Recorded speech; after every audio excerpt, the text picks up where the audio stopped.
Hej på er! Idag ska jag göra någonting helt annorlunda. Vi är på mitt vanliga konto, mitt VD-konto. Och jag ska läsa en bok, första kapitlet ur boken Fourth som är boken som har inspirerat namnet på min karaktär på mitt nya konto. Så ja, jag ska läsa första kapitlet. I hope you like it. Det är på engelska också, så att, be ready. Chapter 1. A dragon without its rider is a tragedy. A rider without a dragon is dead. Article 1, Section 1, the Dragon Rider's Codex. Conscription Day is always the deadliest.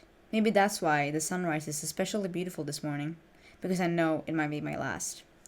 I tighten the straps of my heavy canvas rucksack and trudge up this wide staircase of the stone fortress I call home. My chest heaves with exertion, my lungs burning by the time I reach the stone corridor leading to General Sorengale's office. This is what 6 months of intense physical training has given me.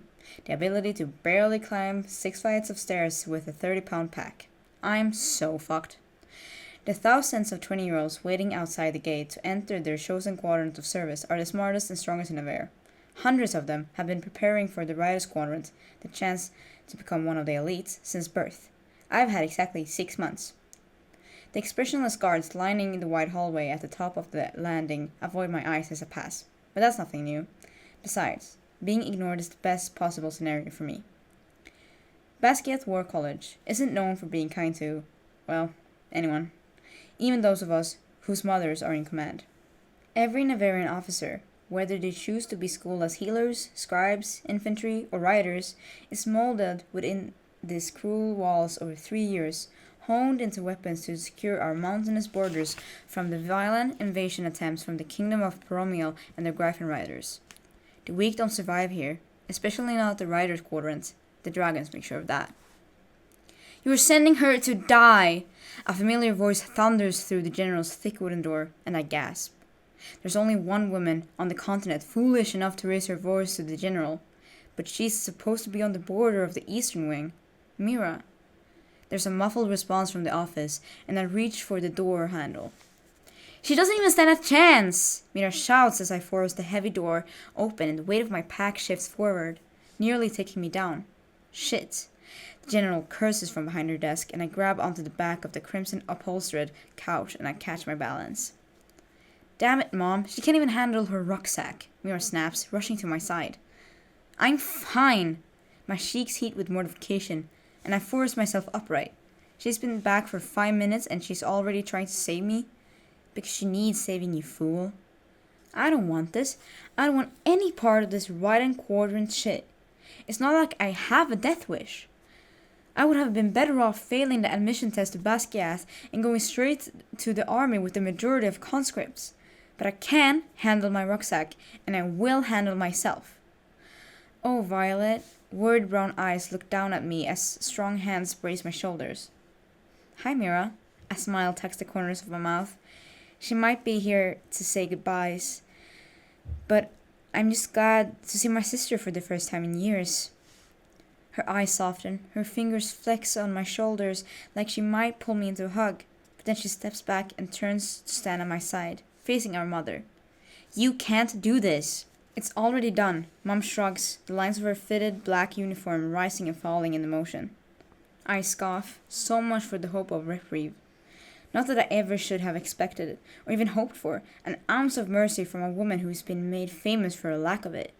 Then undo it, Mira seethes. She spent her whole life training to become a scribe. She wasn't raised to be a writer. Well, she certainly isn't you, is she, Lieutenant Sorengale? Mom braces her hands on the immaculate surface of her desk and leans in slightly as she stands, looking us over with narrowed, appraising eyes that mirrors the dragon carved into the furniture's massive legs. I don't need the prohibited power of mind reading to know exactly what she sees. At 26 years old, Mira's a younger version of her mother. She's tall, with strong, powerful muscles, toned from years of sparring, and hundreds of hours spent on the back of her dragon. Her skin practically glows with health, and her golden brown hair is sheared short for combat in the same style as Mom's. But more than looks, she carries the same arrogance, the unwavering conviction that she belongs in the sky. She's a rider through and through. She's everything I'm not. And the disapproving shake of Mom's head says she agrees. I'm too short, Too frail, what curves I do have should be muscle, and my traitorous body make me embarrassingly vulnerable. Mom walks toward us, her polished black boots gleaming in the mage light that flicker from the scones. She picks up the end of my long braid, scoffs at the section just above my shoulders where the brown strands start to lose their warmth of color and slowly fade into a steely metallic silver by the ends, and then drops it. Pale skin, pale eyes, pale hair.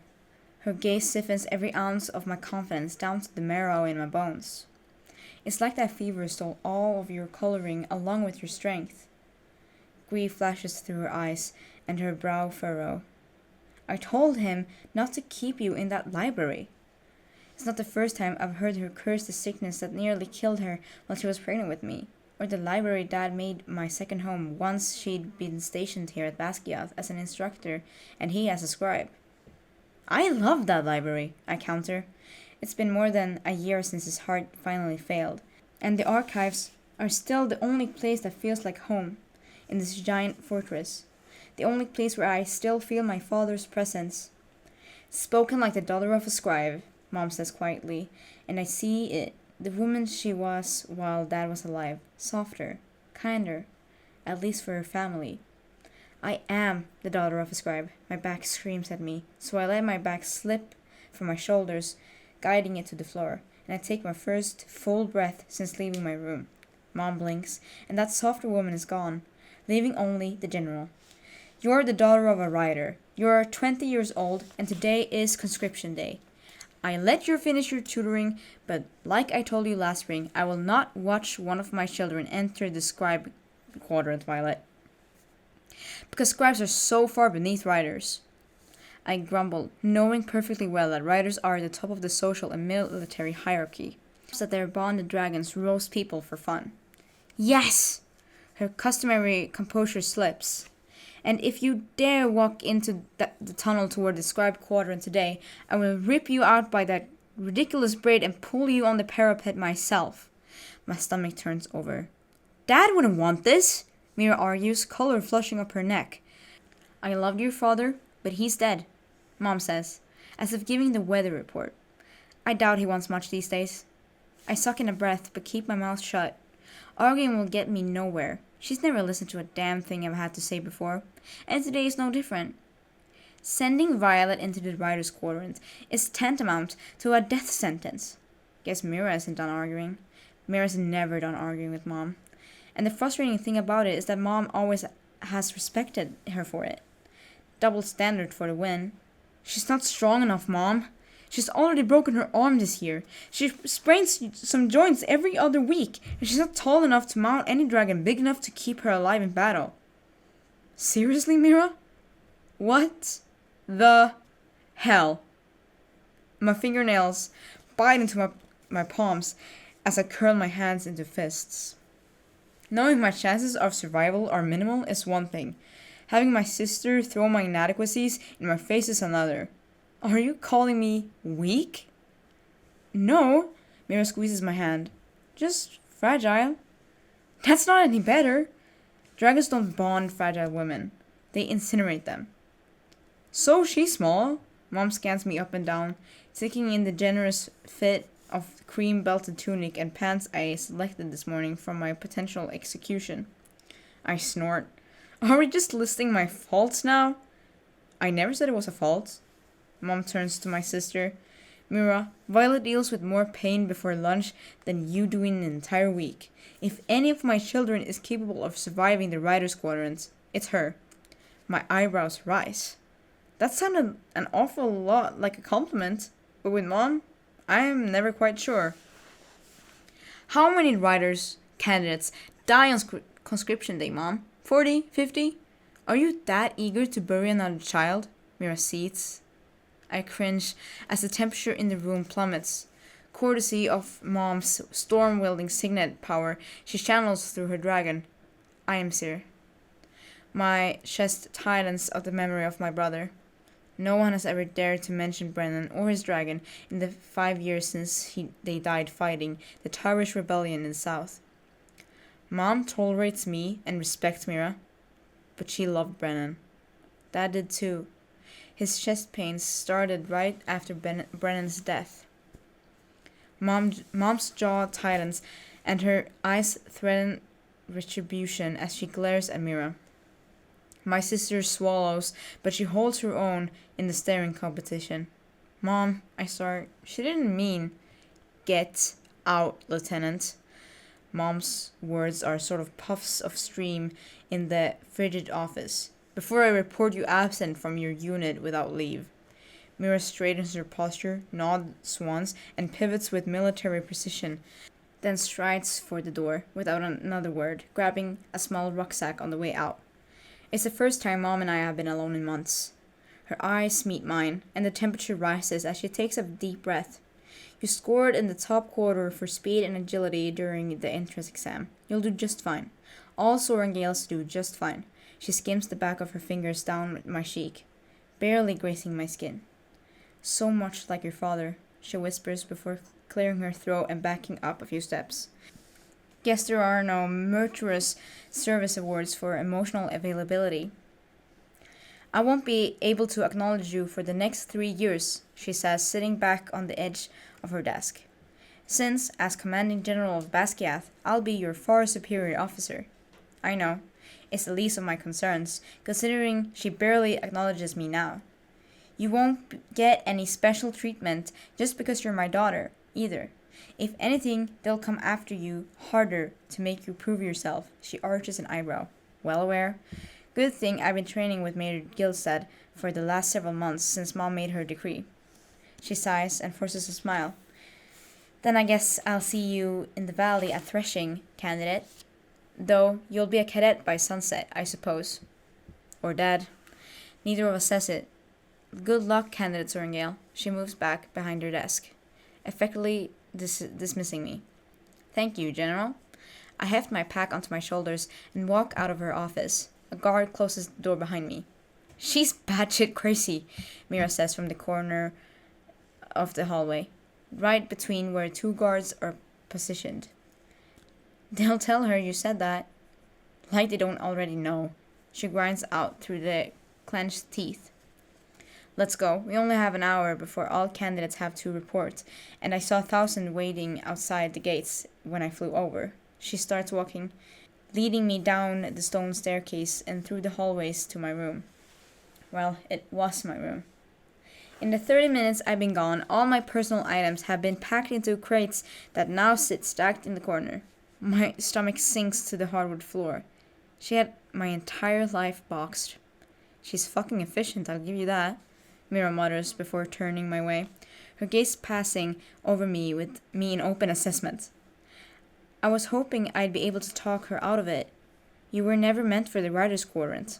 So you've mentioned. I lift an eyebrow at her, repeatedly. Sorry, she winces, dropping to the ground and emptying her pack. What are you doing? What Brennan did for me, she says softly. A grief lodges in my throat.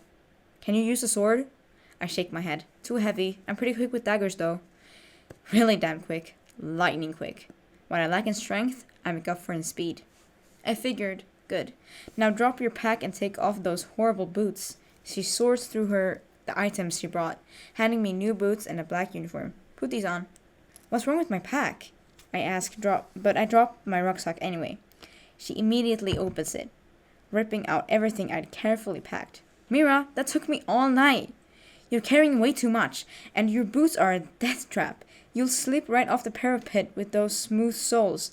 I had a set of rubber-bottomed rider boots made for you just in case. And this, my dear Violet, is the worst case. Books start flying, landing in the vicinity of the crates. Hey, I can only take what I can carry, and I want those. I lunge for the next book before she has a chance to toss it, barely managing to save my favorite collection of dark fables. Are you willing to die for it? She asks, her eyes turning hard. I can carry it. This is all wrong. I'm supposed to be dedicating my life to books, not throwing them in the corner to lie in my rucksack. No, you can't. You're barely thrice the weight of the pack. The parapet is roughly 18 inches wide, 200 feet above ground, and last time I looked, those were rain clouds moving in. They're not going to give you a rain delay just because the bridge might get a little slick, says. You'll fall, you'll die.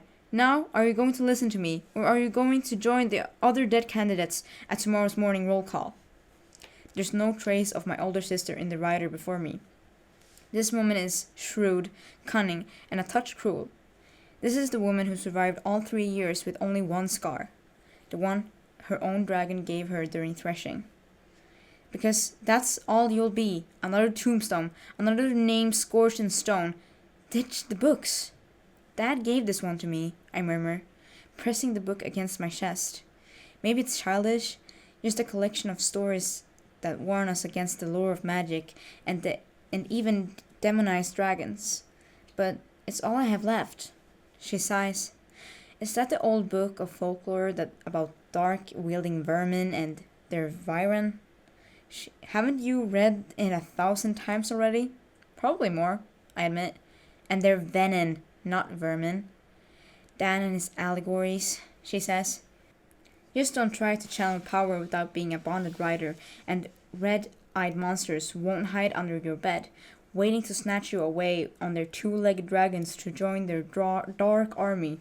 She retrieves the last book I packed from the rucksack and hands it to me. Ditch the books. Dad can't save you. He tried, I tried. Decide, Violet. Are you going to die a scribe or live as a writer? I glance down at the books in my arms and make my choice. You're a pain in the ass. I put the fables in the corner but keep the other tome in my hands as I face my sister. A pain in the ass who is going to keep you alive. What's that one for? She challenges. Killing people? I hand it back to her. A smile spreads across her face. Good, you can keep that one. Now get changed while I sort out the rest of this mess. The bell rings high above us. We have 45 minutes. I dress quickly, but everything feels like it belongs to someone else. Though it's obviously tailored to my size. My tunic is replaced by a tight-fitting black shirt that covers my arms, and my breezy pants are exchanged for leather ones that hug every curve.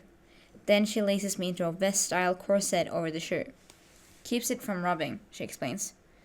Like the gear riders wear to battle. Have to admit, the clothes are pretty badass, even if I feel like an imposter. Gods, this is really happening. Exactly, because that's what you're doing, going into battle. The combination of leather and fabric I don't recognize covers me from my collarbone down to below my waist, wrapping over the breasts and crossing up over my shoulder. I finger the hidden sheets sewn diagonally along the rib cage. For your daggers, I only have 4. I grab them from the pile on the floor. You'll earn more. I slide my weapons into the sheets, as though my ribs themselves have become weapons. The design is ingenious. Between my ribs and the sheets at my thighs, the blades are easily accessible. I barely recognize myself in the mirror. I look like a writer. I still feel like a scribe. Minutes later, half of what I pack is piled onto the crates. She's repacked my rucksack, discarding anything deemed unnecessary and almost everything sentimental, while word vomiting advice about how to survive the quadrant. Then she surprises me by doing the most sentimental thing ever, telling me to sit between her knees so she can braid my hair into a crown. It's like I'm a kid again, instead of a full-grown woman, but I do it. What is this? I test the material just above my heart, scratching it with my fingernail. Something I designed, she explains, tugging my braid painfully tight against my scalp. I had it specifically made for you with Tina's scales sewn into it, so be careful with it. Dragon scales? I jerk my head back to look at her. How? Tina is huge. I happen to know a rider whose powers can make big things very small. A devious smile plays across her lips, and small things much, much bigger. I roll my eyes. Mira's always been more vocal about her men than I have been. About all 2 of them. I mean, how much bigger? She laughs, then tugs on my braid. Head forward. You should have cut your hair. She pulls the strands tight against my head and resumes weaving. It's a liability in sparring and in battle, not to mention being a giant target. No one else has hair that fades out to silver like this, and they'll already be aiming for you. You know very well that the natural pigment seems to gradually abandon it, no matter the lengths.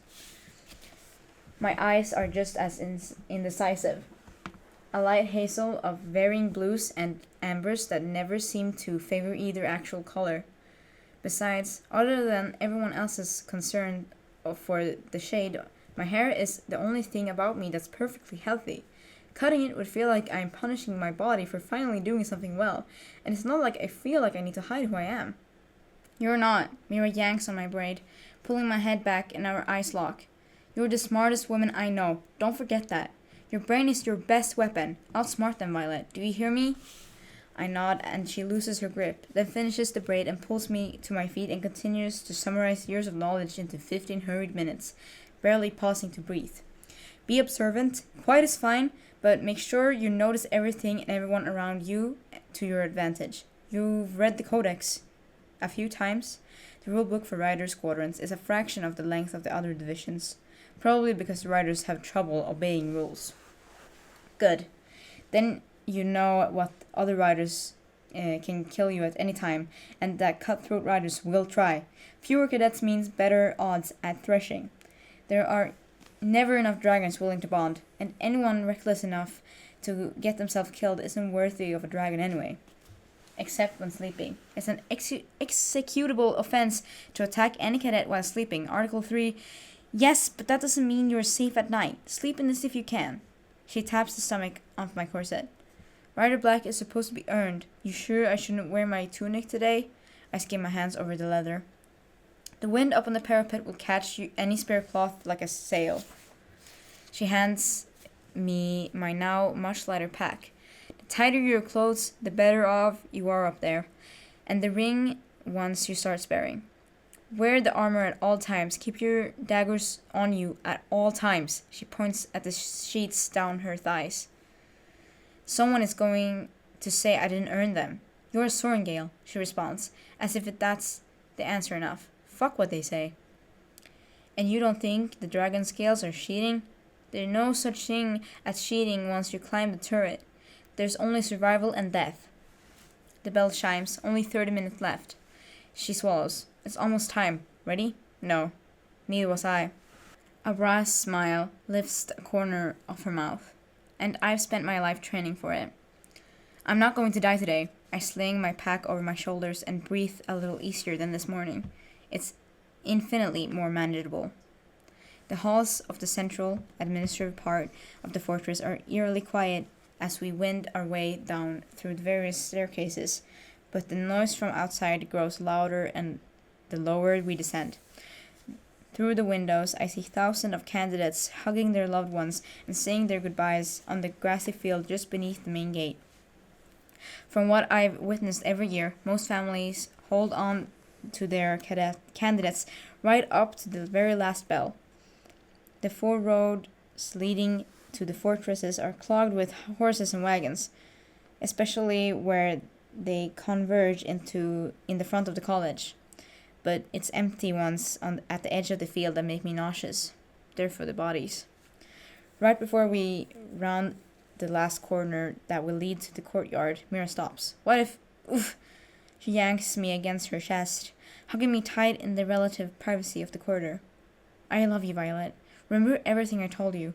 Don't become another name on the death roll. Her voice shakes, and I wrap my arms around her, squeezing tight. I'll be alright, I promise.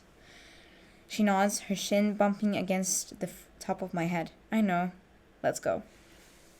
That's all she says before pulling away and walking into the crowded courtyard just inside the main gate to the fortress. Instructors, commanders, and even our mother is gathered informally, waiting for the madness outside the walls to become the order within. Out of all the doors in the War College, the main gate is the one no cadet will enter today, since each quadrant has its own entrance and facilities. Hell, the riders have their own citadel, pretentious, egotistical fucks. I follow Mira, catching her a few quick strides. Find Dane Ados, Mira tells me as we cross through the courtyard, heading for an open gate. Dane? I can't help but smile at the thought of seeing Dane again, and my heart rate jumps. It's been a year, and I missed his soft brown eyes and the way he laughs, the way every part of his body joins in. I've missed our friendship and the moments I thought it might turn into more under the right circumstances. I missed the way he looks at me, like I'm someone worth noticing. I've just missed him. I've only been out of the quadrant for 3 years, but from what I hear, he's doing well. And he'll keep you safe. Don't smile like that, Mira chides. He'll be a second year. She shakes her finger at me. Don't mess around with second years. If you want to get laid, you should. She lifts her brows. Often. Considering you never know what the day brings, then screw around in your own year. Nothing is worse than cadets gossiping that you slept your way to safety. So I'm free to take any first years I want to bed, I say with a little grin. Just not the second or third years. Exactly. She winks. We cross through the gates, leaving the fortress, and join the organized chaos beyond. Each of Navarre's 6 provinces has sent this year's share of candidates for military service. Some volunteer, some are sentenced as a punishment, most are conscripted. The only thing we have in common here in Basquiat is that we passed the entrance exam, both written and the agility test I still cannot believe I passed. Which means at least we won't end up in the fodder of the infantry on the front line. The atmosphere is tense with anticipation as Mira leads me along the worn cobblestone path toward the southern turrets. The main college is built into sides of Basquiat's mountain, as if it was cleaved from the ridgeline of its peak itself. The sprawling, formidable structure towers over the crowd's anxious waiting candidates and their fearful families. With its stories-tall stone battlements built to protect the high rise of the keep within, and defensive turrets at each of its corners, one of which houses the bells. The majority of the crowd moves to a line at the base of the southern turret, the entrance to the infantry quadrant. Some of the mass heads toward the gate behind us, the healer quadrant that consumes the southern end of the college. Envy clenches my chest when I spot a few taking the central tunnel into the archives below the fortress to join the scribe quadrant. The entrance to the rider quadrant is nothing more than a fortified door at the base of the tower, just like the infantry entrance at the north. But while the infantry candidates can walk straight into the ground level quadrant, we riders will climb. Mira and I join the riders line, waiting to sign in, and I make the mistake of glancing up. High above us, crossing the river-bottomed valley that divides the main college from the even higher looming citadel of Riders Quadrant on the southern ridgeline, is the parapet, the stone bridge that is about to separate rider candidates from cadets over the next few hours. I can't believe I'm about to cross that thing. And to think I've been preparing for the scribe's written exam all these years. My voice drips with sarcasm. I should have been playing on the balance beam. Mira ignores me as the line moves forward and candidates disappear through the door. Don't let the wind sway your steps. 2 candidates ahead of us. A woman sobs as her partner rips her away from a young man. The couple breaking from the line, retreating in tears down the hillside toward the crowd of loved ones lining the roads. There are no other parents ahead of us, only a few dozen candidates moving toward the roll keepers. Keep your eyes on the stones ahead of you and don't look down, Mira says, the lines of her face tightening. Arms out for balance. If the pack slips, drop it. Better it falls than you. I look behind us, where it seems hundreds have filed in within the span of minutes. Maybe I should let them go first, I whisper as panic fists my heart. What the hell am I doing? No, Mira answers. The longer you wait on those steps, she motions towards the tower, the greater your fear as the chance to grow. Cross the parapet before the terror owns you. The line moves, and the bell chimes again. It's 8 o'clock. Sure enough, the crowd of 1,000 behind us has separated fully into their chosen quadrants, all lined up to sign the roll and begin their service. Focus, Mira snaps, and whip my head forward. This might sound harsh, but don't seek friendship in there, Violet. Forge alliances. There's only 2 ahead of us now. A woman with a full pack, whose high cheekbones and oval face remind me of renderings of Amiri, the Queen of Gods. Her dark brown hair is worn in several rows of short braids that just touch the equally dark skin of her neck. The second is the muscular blonde man with the woman crying over him. He's carrying an even bigger rucksack. I look around the pair toward the roll-keeping desk, and my eyes widen. Is he I whisper. Mira glances and mutters a curse. A separatist kid? Yeah. See that shimmering mark that starts on the top of his wrist? It's a relic from the rebellion. I lift my eyebrows in surprise. The only relics I've ever heard of are when a dragon uses magic to mark the skin of their bonded rider. But those relics are a symbol of honor and the power, and generally in the shape of the dragon who gifted them. These marks are swirls and slashes that feel more like a warning than a claiming. A dragon did that? I whisper. She nods. Mom says General Milgren's dragon did it to all of them when he executed their parents. But she wasn't exactly open to further discussion on the topic. Nothing like punishing the kids to deter more parents from committing treason. It seems cruel, but the first rule of living at Basquiat is to never question a dragon. They tend to cremate anyone they find rude. Most of the marked kids who carry rebellion relics are from Tyrandor, of course, but there are a few whose parents turned traitor from the other provinces. The blood drains from her face, and she grips the straps of her pack, turning me to face her. I just remembered. Her voice drops, and I lean in, my heart jumping at the urgency in her tone. Stay the hell away from Satan Ryerson. The air rushes from my lungs. That name. That Satan Ryerson? She confirms, fear lacing her gaze. He's a third year, and he will kill you the second he finds out who you are. His father was the great betrayer. He led the rebellion, I say quietly. What is Satan doing here? All the children of the leaders were conscripted as punishment for their parents' crimes, Mira whispers as we shuffle sideways, moving within the line. Mom told me they never expected Ryerson to make it past the parapet, but they figured a cadet would kill him. But once this dragon chose him, she shakes her head. Well, there isn't nothing much that can be done then. He's risen the rank of a wing leader. That's bullshit, I seethe. He's sworn allegiance to Nevers, but I don't think that will stop him where you're concerned. Once you get across the parapet, because you will make it across, find Dane. He'll put you in a squad, and we'll just hope it's far from Ryerson. She grips my straps tighter. Stay away from him. Noted, I nod. Next, the voice calls from behind the wooden table that bears the rolls to the rider's quadrant. The marked rider I don't know is seated next to a scribe. I do. And Captain Fitzgibbon's silver eyebrows rise over his weathered face. Violet Sorngale? I nod, picking up the quill and signing my name on the next empty line on the roll. But I thought you were meant for the scribe quadrant, Captain Fitzgibbon says softly. Envy's cream-colored tunic, unable to find the words. General Sorengale shows otherwise, Mira supplies. Sadness fills the older man's eyes. Pity, you had so much promise. By the gods, the riders next to Captain Fitzgibbon says, You're Mira Sorengale. His jaw drops, and I can smell his hero worship from here. I am, she nods. This is my sister, Violet. She'll be a first year.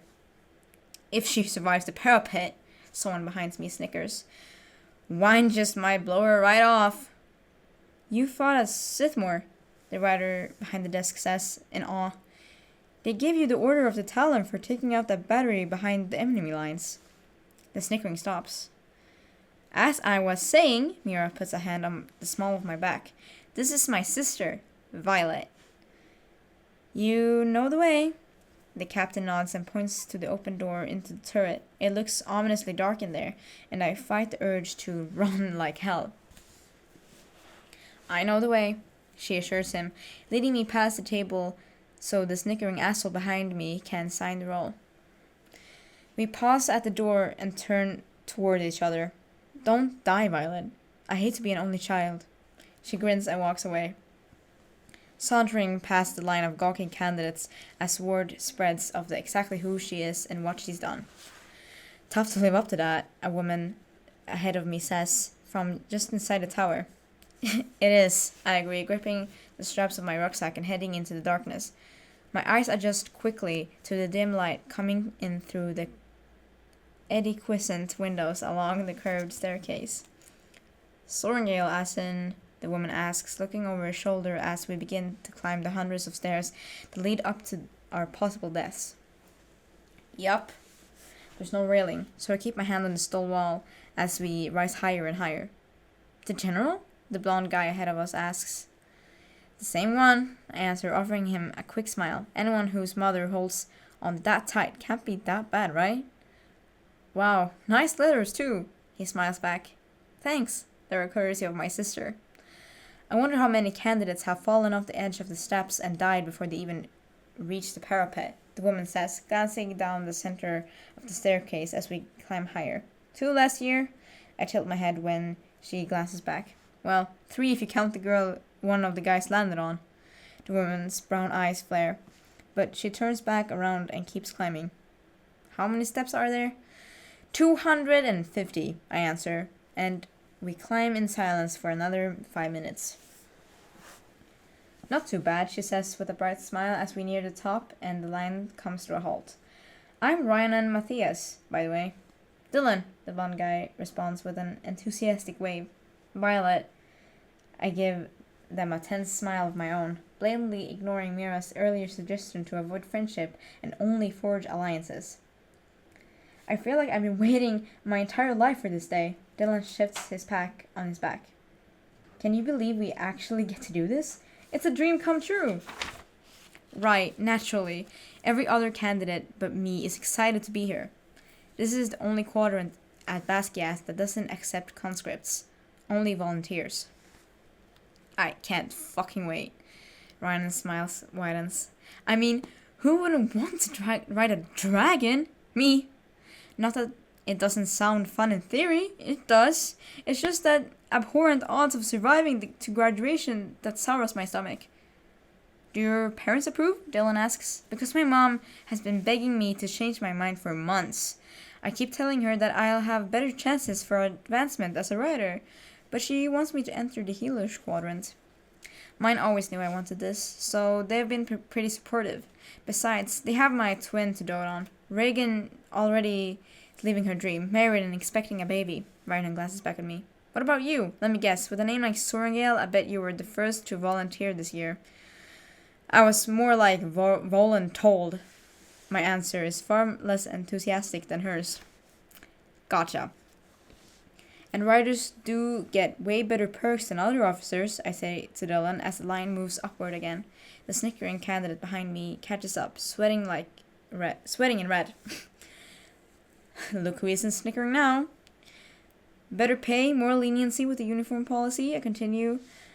No one gives a shit what writers wear as long as it's black. The only rules that apply to writers are the ones that I memorized from the codex. And the right to call yourself a supreme badass, Ryan adds. That too, I agree. Pretty sure they issue you an ego with your flight letters. Plus, I've heard that writers are allowed to marry sooner than the other quadrants, Dylan adds. True, right out after graduation, if we survive. I think it has something to do with wanting to continue bloodlines more. Most successful writers are legacies. Or because we tend to die sooner than the other quadrants, Ryan muses. I'm not dying, Dylan says with a way more confidence than I feel as he tugs a necklace from under his tunic to reveal a ring dangling from the chain. She said it would be bad luck to propose before I left, so we're waiting until graduation. He kisses the ring and tucks the chain back under his collar. The next 3 years are going to be long ones, but they'll be worth it. I keep my sigh to myself, though that might be the most romantic thing I've ever heard.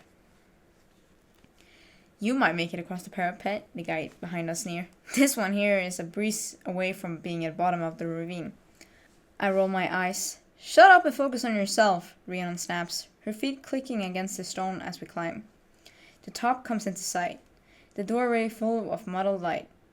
Mira's right. Those clouds are going to wreak havoc on us, and we have to be on the other side of the parapet before they do. Another step, another tap of Rhiannon's feet. Let me see your boots, I say quietly so the jerk behind me can hear. Her brow puckers, and confusion fills her brown eyes, but she shows me her soles. They're smooth, just like the ones I was wearing earlier.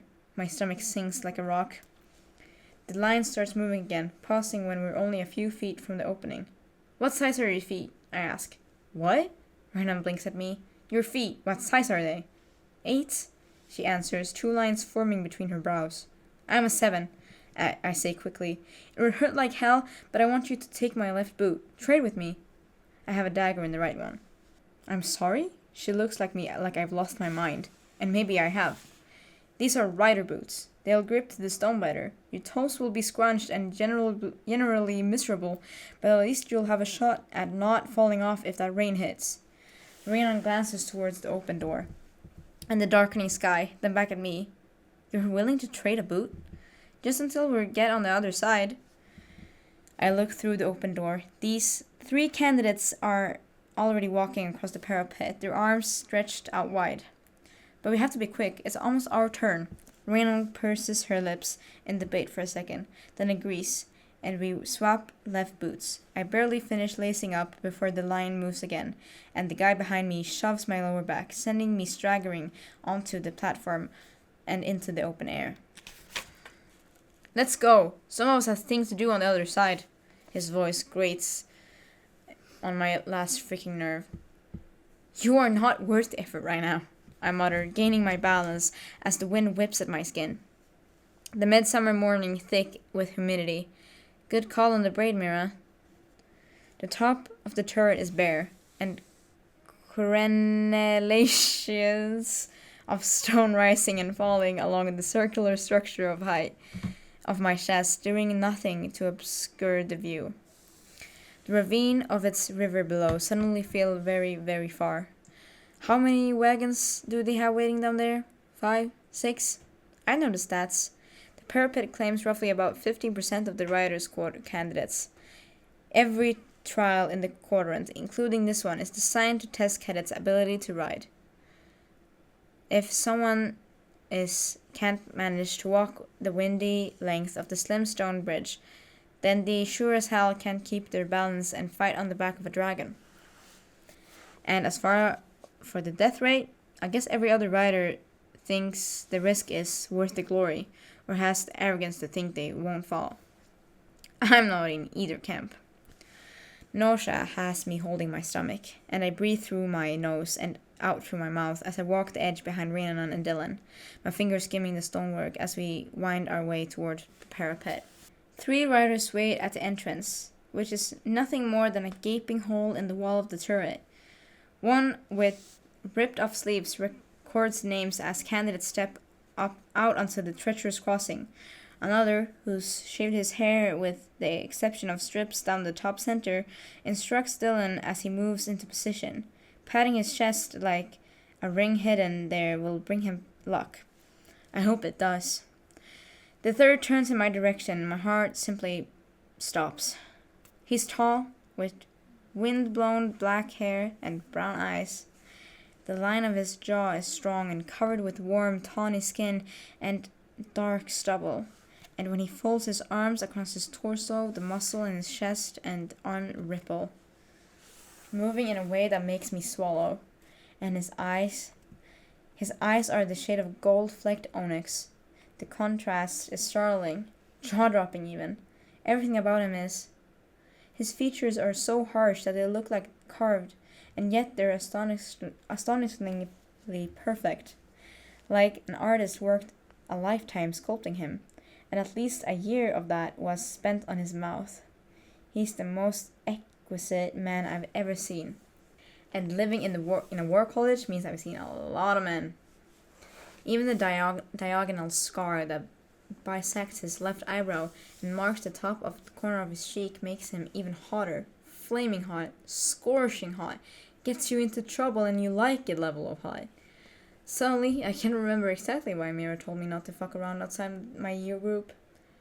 See you two on the other side, Dylan says over his shoulder with an excited grin before stepping onto the parapet, his arms spread wide. Ready for the next one, Ryerson? The rider with the ripped sleeves says. Satan Ryerson? You ready for this, Sorengale? Rhiannon asks, moving forward. The black-haired rider snaps his gaze towards mine, turning fully toward me. And my heart thunders for all the wrong reason. A rebellion relic, curving in dips and swirls, starts at his bare left wrist and disappears under his black uniform to appear again at his collar, where it stretches and swirls up on his neck, stopping at his jawline. "Oh shit," I whisper, and his eyes narrow, as if he can hear me over the howl of the wind that rips at the secured braid. "Sorengale?" He steps toward me, and I look up. And up. Good gods, I don't even reach his collarbone. He's massive. He has to be more than 4 inches over 6 feet tall. I feel exactly what Mira called me, fragile, but I nod once, and the shining onyx in his eyes transform to a cold, unadulterated hatred. I can almost taste the loathing wafting off him like a bitter cologne. "Violet?" Ryan asks, moving forward. "You're General Sorengale's youngest?" His voice is a deep and accusatory.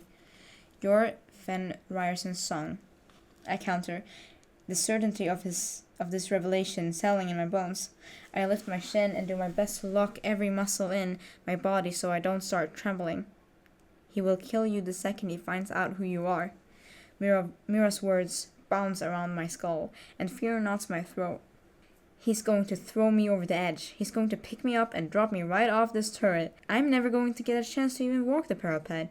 I'll die, being exactly what my mother always danced around calling me. Weak." Satan sucks a deep breath. The muscle in his jaw flexes once, twice. "Your mother captured my father and oversaw his execution." Wait, like he has the only right to hatred here?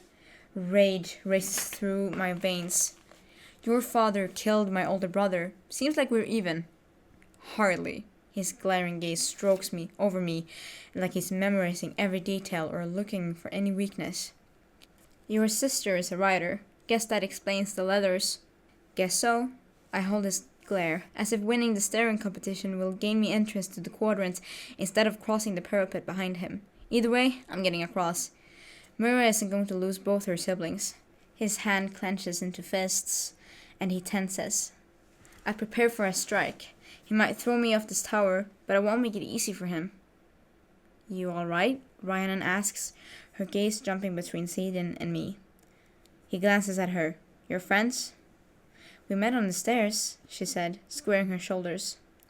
He looks down, noting our mismatched shoes, and arches a brow. His hands relax. "Interesting." "Are you going to kill me?" I lift my chin another inch. His gaze clashes with mine as the sky opens and rain falls in a deluge, soaking my hair, my leathers, and the stone around us in seconds. A scream rends the air, and Ryan and I both jerk our attention to the parapet just in time to see Dylan slip. I gasp, my heart jolting into my throat. He catches himself, hooking his arms over the stone bridge as his feet kick beneath him, scrambling for a purchase that isn't there. "Pull yourself up, Dylan," Rhiannon shouts. "Oh gods." My hand flies to cover my mouth, but he loses his grip on the water-slick stone and falls, disappearing from view. The wind and rain still any sound of his body might make in the valley below. The sound of my muzzled cry too. Satan never takes his eyes away from me, watching silently with a look I can't interpret as I bring my horrified gaze back to his.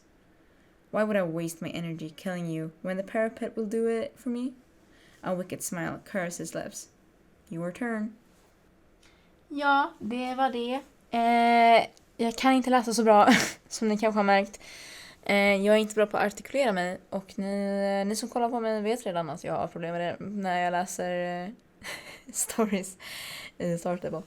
Ja, det var det. Det är skitlång video. Jag kommer inte ens orka kolla på den själv. Så, men vi ses nästa gång.